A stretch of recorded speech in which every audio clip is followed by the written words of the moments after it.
शनी शिंगणापूर जर हिंदूंचं असेल तर बौद्धगयेचं महाबोधी विहार हे बौद्धांचं का नाही असा प्रश्न आता भारतातल्या बौद्धांच्या मनामध्ये पडलेला आहे आणि याचं उत्तर हे सरकारनं दिलं पाहिजे आणि सरकारनेच नाही तर याचं उत्तर राज्यघटनेचं संरक्षण करण्याची जबाबदारी ज्या सर्वोच्च न्यायालयावरती आहे त्या सर्वोच्च न्यायालयाने दिलं पाहिजे की नेमकं बौद्धगयेचं महाबोधी विहार कोणाचं आहे।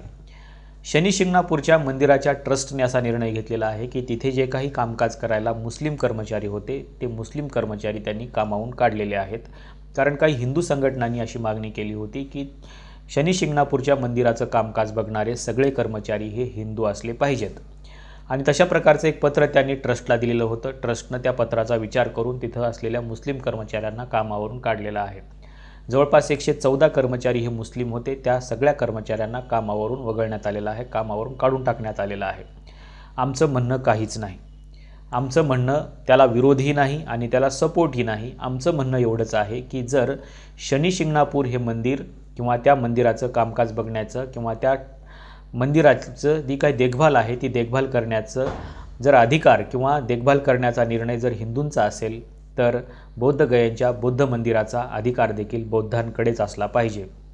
ज्या पद्धतीनं शनी शिंगणापूरनं निर्णय घेतलेला आहे की तिथं फक्त हिंदू कर्मचारीच असतील, तसा निर्णय बौद्धगयेच्या मंदिरामधला देखील घेतला पाहिजे आणि बौद्धगयेमधलं जे काही महाबोधी विहार आहे ते विहाराचं कामकाज करण्याचं, त्या विहाराचं प्रशासन बघण्याचं आणि त्या विहाराची देखभाल बघण्याचं काम देखील हे बौद्धांकडेच असलं पाहिजे आणि त्या मंदिराचे किंवा त्या विहाराची जी ट्रस्टी आहे ती ट्रस्टी देखील बौद्धच असली पाहिजे। भारतीय संविधानाच्या कलम 25 ते 28 मध्ये आपल्याला धार्मिक स्वातंत्र्याचा अधिकार दिलेला आहे। आपण आपल्या धर्माचा प्रचार आणि प्रसार करू शकतो, आपण आपल्या धर्मासाठी टॅक्स भरू शकतो, आपण आपल्या धर्मासाठी ज्या काही योगदान आहे ते योगदान देखील देऊ शकतो किंवा आपल्या धर्माच्या प्रचार आणि प्रसारासाठी जे काही आपल्याला करता येईल ते आपण करू शकतो। त्याच अधिकाराच्या अंतर्गत बौद्धगयेचं महाबोधी विहार देखील बौद्धांच्या ताब्यामध्ये दिलं पाहिजे आणि असा जर निर्णय झाला तर तो भारतीय संविधानाला अनुसरून देखील असू शकतो, कारण हा काही भारतीय संविधानाच्या अगेन्स्टमध्ये नाही।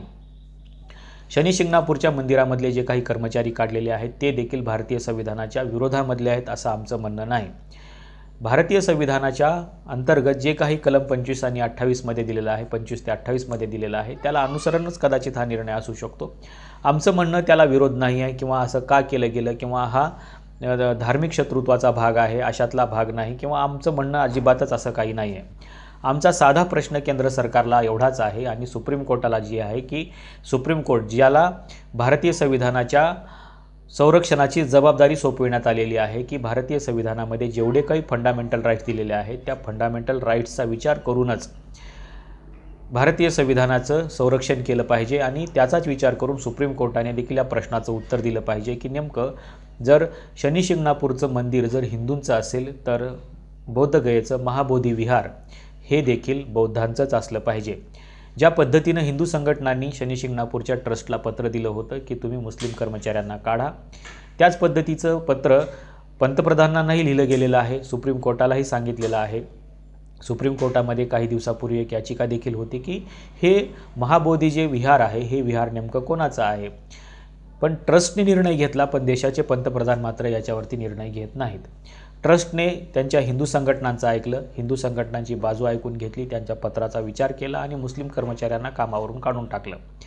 पंतप्रधान कधी विचार करणार आहेत की या बौद्धांनी जे काही पत्र दिलेलं आहे किंवा बौद्धांनी जी काही मागणी केलेली आहे त्या मागणीचा विचार करून बौद्धगयेचं महाबोधी विहार हे बौद्धांच्या ताब्यात दिलं पाहिजे अशा प्रकारची मागणी देशभरातल्या आणि जगभरातल्या बौद्धांनी केलेली आहे। फक्त देशभरातल्याच नाही, देशभरातमधले अनेक नेते तिथे जाऊन आलेले आहेत, अनेक भंतेजींनी तिथे आंदोलन केलेलं आहे, तिथे उपोषण केलेलं आहे, तशा प्रकारची मागणी सरकारकडे केलेली आहे, तशा प्रकारची कायदेशीर लढाई देखील ते लढत आहेत, परंतु पंतप्रधान मात्र निर्णय घेत नाहीत। एखादी ट्रस्ट जर अशा प्रकारचा निर्णय घेऊ शकते तर मग पंतप्रधान का घेऊ शकत नाहीत आणि जर पंतप्रधान घेऊ शकत नसतील तर भारतीय संविधानाच्या कलम 25 ते 28 मध्ये देण्यात आलेला धार्मिक स्वातंत्र्याचा विचार करून सुप्रीम कोर्टाने त्याच्यामध्ये हस्तक्षेप केला पाहिजे का? जर सुप्रीम कोर्टाने याच्यामध्ये हस्तक्षेप केला तर पुन्हा जगदीप धनखडांना असं वाटायचं की सुप्रीम कोर्ट हे आता धार्मिक क्षेत्रामध्ये देखील हस्तक्षेप करायला लागलेला आहे, कारण त्यांना काही दिवसापासून सुप्रीम कोर्टाच्या हस्तक्षेपाबद्दल अतिशय तीव्र वेदना होत आहेत आणि म्हणूनच त्यांनी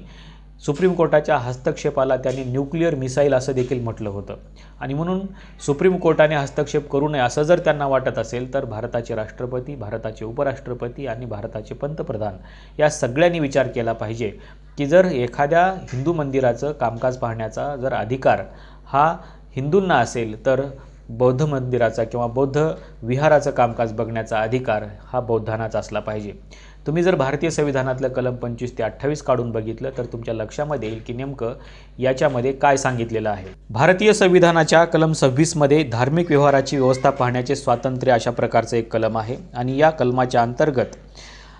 धार्मिक संप्रदायास किंवा त्याच्यापैकी कोणत्याही गटास सार्वजनिक सुव्यवस्था, नीतिमत्ता व आरोग्याच्या अधीन राहून 4 हक्क देण्यात आलेले आहेत। हे 4 हक्क कोणते आहेत तर धार्मिक व धर्मादायी प्रयोजनाकरता संस्थांची स्थापना करून त्या स्वखर्चाने चालविणे,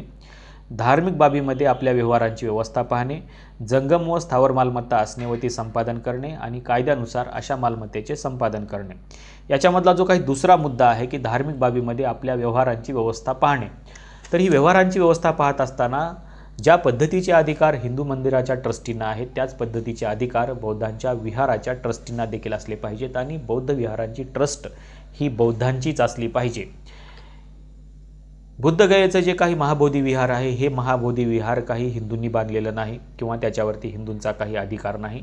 तर तिथून त्यांनी बाहेर पडलं पाहिजे आणि सरळ सरळ त्यांनी सांगितलं पाहिजे की आमचं आणि बुद्धाचं काही नातंच नाही आहे। त्याच्यामुळं बुद्धाची ज्यांच्याशी नातं आहे किंवा ज्यांचा बौद्ध धम्म आहे त्यांनीच याचं कामकाज बघितलं पाहिजे। हा खरं तर बुद्धाचा देखील अवमान असू शकतो की ज्याचा काही संबंधच त्याच्या विचाराशी नाही, त्याच्या तत्त्वज्ञानाशी नाही किंवा त्यांचे जे काही मूल्य आहेत त्या मूल्यांशी नाही, त्या व्यक्तींनी बौद्धांच्या मंदिराचं कामकाज का बघायचं। ज्या व्यक्ती त्या धर्माच्या आहेत, ज्या व्यक्ती त्या बुद्धाला मानतात किंवा ज्या व्यक्तींनी तो धम्म स्वीकारलेला आहे त्याच व्यक्तींनी त्याच्या धर्माचं व्यवस्थापन पाहिलं पाहिजे आणि तशाच प्रकारचे अधिकार भारतीय संविधानाच्या कलम 26 मध्ये दिले आपल्याला पाहायला मिळतात। पण आता जी काही ट्रस्ट इथं बसलेली आहे ती ट्रस्ट सरळ सरळ भारतीय संविधानामधल्या फंडामेंटल राईट्सचं व्हायोलेशन करते आहे आणि याचाच विचार करून देशाच्या राष्ट्रपतींनी आणि पंतप्रधानांनी एकत्र बसून याचा निर्णय घेतला पाहिजे की तिथली जी काही ट्रस्ट आहे ही ट्रस्ट बदलली पाहिजे आणि ज्या पद्धतीचे निर्णय हिंदू संघटना आणि हिंदू ट्रस्ट घेत आहेत त्याच पद्धतीचे निर्णय घेण्याचे अधिकार हे तिथं बौद्धांना असले पाहिजेत, कारण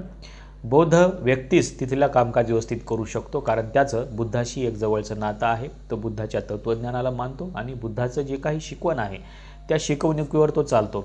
ज्या व्यक्तीचा त्यांच्याशी काहीच संबंध नाही त्या व्यक्तींनी त्या व्यक्तीचं कामकाज का बघावं किंवा त्या मंदिराचं किंवा त्या विहाराचं कामकाज का बघावं, एखाद्या चर्चवरती एखाद्या हिंदूंचं का नियंत्रण का असावं, एखाद्या गुरुद्वारावरती एखाद्या मुस्लिमांचं व्यवस्थापन का असावं, असं असलं पाहिजे का नाही याचा जर अभ्यास करायचा असेल तर आपल्याला भारतीय संविधानामधले हे धार्मिक स्वातंत्र्याचं जे काही तत्त्व आहे हे तत्त्व काढून बघितलं पाहिजे आणि त्या धार्मिक स्वातंत्र्याचा विचार करूनच हे निर्णय घेतले पाहिजेत की नेमकं त्या मंदिरावरती, त्या चर्चवरती, त्या गुरुद्वारावरती आणि त्या बौद्ध विहारावरती त्या धर्माच्या व्यक्तीचंच व्यवस्थापन असलं पाहिजे, कारण तशा प्रकारचे अधिकार भारतीय संविधानाने दिलेले आहेत। जर शनी शिंगणापूरच्या मंदिरामधून मुस्लिमांना बाहेर काढलं जात असेल तर बौद्धगयेमधल्या महाबोधी विहारामधून देखील इतर धर्माचे जे काही लोक आहेत, जे ट्रस्टी म्हणून बसलेले आहेत, त्यांना देखील बाहेर काढलं पाहिजे। तरच खऱ्या अर्थानं भारतीय संविधानातल्या या फंडामेंटल राईट्सचं व्हायोलेशन होत नाही असं आपल्याला दिसून येईल आणि म्हणून जर असे निर्णय होत असतील, शनी शिंगणापूरचा जर निर्णय होत असेल तर त्याच पद्धतीचा निर्णय हा बौद्धगयेच्या महाबोधी विहाराचा देखील झाला पाहिजे। आपल्याला नेमकं शनी शिंगणापूरच्या ट्रस्टच्या या निर्णयाबद्दल आणि बौद्धगयेमध्ये असलेल्या इतर धर्मियांच्या हस्तक्षेपाबद्दल नेमकं काय वाटतं हे सांगायला विसरू नका। सरकारने तशा प्रकारचा निर्णय घेतला पाहिजे का हे देखील सांगायला विसरू नका। आजच्या व्हिडिओमध्ये आपण इथेच थांबूया। धन्यवाद।